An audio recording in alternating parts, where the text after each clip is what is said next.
Hello friends, welcome back to our YouTube channel.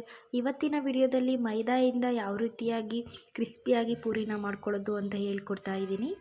ಮೊದಲನೇದಾಗಿ ಒಂದು ಪಾತ್ರೆಗೆ 1.5 ಕಪ್ನಷ್ಟು ಮೈದಾ ಹಿಟ್ಟನ್ನು ಹಾಕ್ತಾ ಇದ್ದೀನಿ. ಈಗ ತೋರಿಸ್ತಾ ಇರೋ ಕಪ್ನಲ್ಲೇ 1.5 ಕಪ್ನಷ್ಟು ಹಾಕ್ತಾ ಇದ್ದೀನಿ.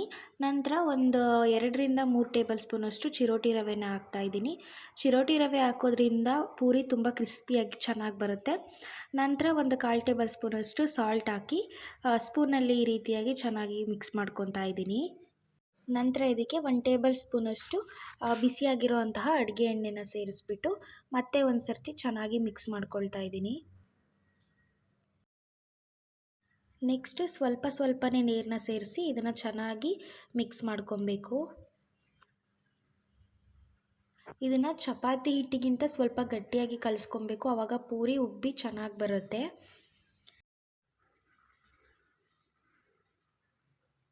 ನೋಡಿ, ನಾನಿವಾಗ ಈ ರೀತಿಯಾಗಿ ಹಿಟ್ಟನ್ನು ಚೆನ್ನಾಗಿ ನಾದ್ಕೊಂಬಿಟ್ಟು ಕಲಸ್ಕಿಟ್ಕೊಂಡಿದ್ದೀನಿ. ನೋಡಿ, ಈ ರೀತಿಯಾಗಿ ನಾದ್ಕೊಬೇಕು ಚೆನ್ನಾಗಿ, ಆವಾಗ ಪೂರಿ ಚೆನ್ನಾಗಿ ಬರುತ್ತೆ. ನಂತರ ಇವಾಗ ಇದನ್ನು ಒಂದು 20 ನಿಮಿಷ ಪ್ಲೇಟ್ ಮುಚ್ಚಿಬಿಟ್ಟು ನೆನೆಯೋಕ್ಕಿಡೋಣ. ಯಾವುದೇ ಕಾರಣಕ್ಕೂ ಎಣ್ಣೆನ ಹಾಕಬೇಡಿ. ಎಣ್ಣೆಯಲ್ಲೇ ಕರಿಯೋದ್ರಿಂದ ಎಣ್ಣೆ ತುಂಬ ಆಯಿಲಿ ಅನಿಸುತ್ತೆ. ಸೊ ಹಾಗಾಗಿ ಈ ರೀತಿ ನೋಡಿ, ಒಂದು 20 ನಿಮಿಷ ಆಗಿದೆ. ನೋಡಿ ಎಷ್ಟು ಸಾಫ್ಟಾಗಿದೆ ಅಂತ. ಯಾವುದೇ ಆಯಿಲ್ ಕೂಡ ಹಾಕಿ ನಾನು ಇಟ್ಟಿರಲಿಲ್ಲ. ಇವಾಗ ಇದನ್ನು ಒಂದು ಚಿಕ್ಕ ನಿಂಬೆಹಣ್ಣಿನ ಸೈಜಾಗಿ ಹಿಟ್ಟನ್ನ ತೊಗೊಂಡು ಈ ರೀತಿ ಹಿಟ್ಟನ್ನು ಹಾಕ್ಕೊಂಡು ಒಂದು ಪ್ಲೇಟ್ನಲ್ಲಿ ಹೇಗೂ ಹಿಟ್ಟು ಹಾಕಿರ್ತೀರ ಅಲ್ವಾ, ಈ ರೀತಿಯಾಗಿ 2 ಕಡೆ ನಿಧಾನವಾಗಿ ಪ್ರೆಸ್ ಮಾಡಿಕೊಂಡು ಇವಾಗ ಇದನ್ನು ಲಟ್ಟಿಸ್ಕೋಬೇಕಾಗತ್ತೆ.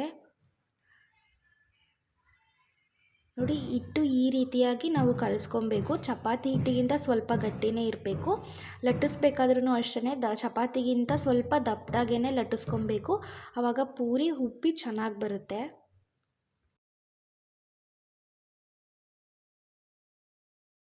ನೋಡಿ, ನಾನು ಈ ಥರ ಚಪಾತಿಗಿಂತ ಸ್ವಲ್ಪ ದಪ್ಪದಾಗಿ ಲಟ್ಟಿಸ್ಕೊಂಡಿದ್ದೀನಿ.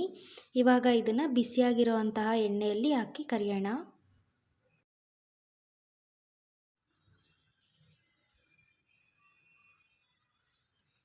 ನೋಡಿ, ಈ ರೀತಿಯಾಗಿ ಹಾಕಿದ್ದಾದಮೇಲೆ ಇವಾಗ ಇದನ್ನು ನಿಧಾನವಾಗಿ ಪ್ರೆಸ್ ಮಾಡ್ಕೊಬೇಕು, ಆವಾಗ ಪೂರಿ ಉಬ್ಬುತ್ತೆ.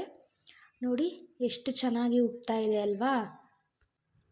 ನೋಡಿ, ಇವಾಗ ಇದನ್ನು ಸ್ವಲ್ಪ ಗೋಲ್ಡನ್ ಬ್ರೌನ್ ಬರೋವರೆಗೂ ಫ್ರೈ ಮಾಡ್ಕೊಬೇಕು.